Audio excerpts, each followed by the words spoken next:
So how is it? Say if an Indian investor wants कि मैं India में बैठ के कहीं करूँ, how it is? So Mr. Bhatnagar, I would like a, a bit of inputs from you on this. So there are a couple of ways in which the objective of taking an exposure to international markets or international instruments can be achieved. One, which is the simplest, is that the Indian asset management companies themselves are offering products which are investing abroad. So, as an institution, SEBI had given the permission to an Indian mutual fund to come up with schemes which can invest abroad, right? So, whether it is a DSP product, it is a SBI product, so Invesco product. So, there are schemes in India, which are investing in international markets, and there are some of these funds are doing very well, and they have been around for quite many years. So there is nothing to do about opening a separate account, global account, currency risk. You invest in Indian rupees, your institutional fund manager is investing on your behalf, right? So that's one way to do it.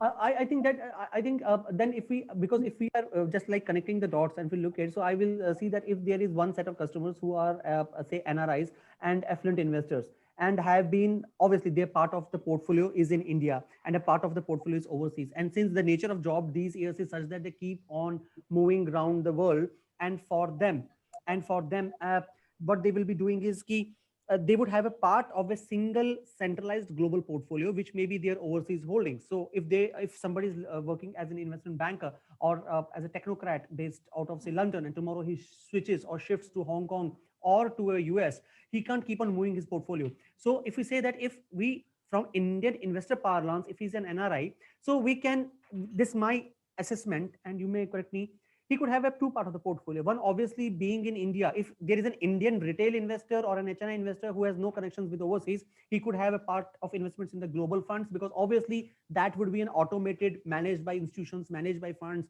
well diversified, currency risk taken into consideration. So too many frills are not to be taken care of. So it becomes much of an automated mode.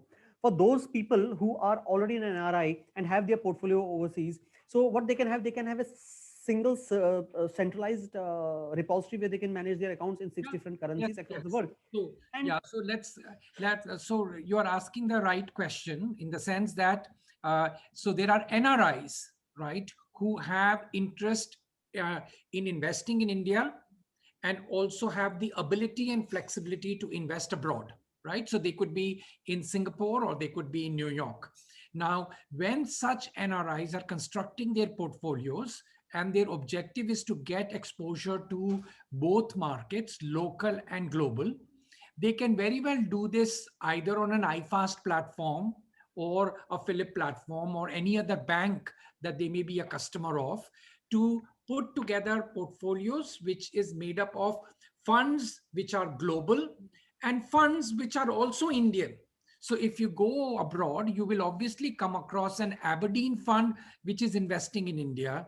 You will come across a Goldman or a Fidelity fund or a Schroeder fund which is investing in India. Similarly, you have a Fidelity fund which is investing in US biotech. So as an NRI, actually your choices are, unlimited, and your structure of investing is very simple because through one single investment account, you can do both. The third thing that I want to talk about is what Mr. Meng was also talking about.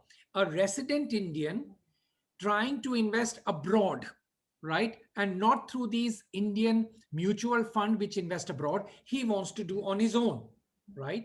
So he can do two things. He can do, because there is an RBI guideline. So there is a framework that is available, which is $250,000 per year, per financial year, that an investor, resident individual investor, can invest in international markets, but without leverage. It should not be a leverage. There should be no borrowing. There should be no margining.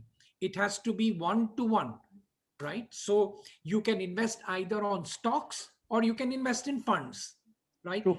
Our advice is not to become adventurous. And coming to Dr. Ravi's, point that he had made, there is no time or no capability for many Indian residents to actually understand what True. to buy, when to sell. So in such case, the best thing is to go to a platform, right, where funds are available, right? Mutual funds I'm talking about, or ETFs that I'm talking about, and invest in such funds or ETFs which are investing in global markets. So that's that's it just takes care of the LRS type of customers or investors.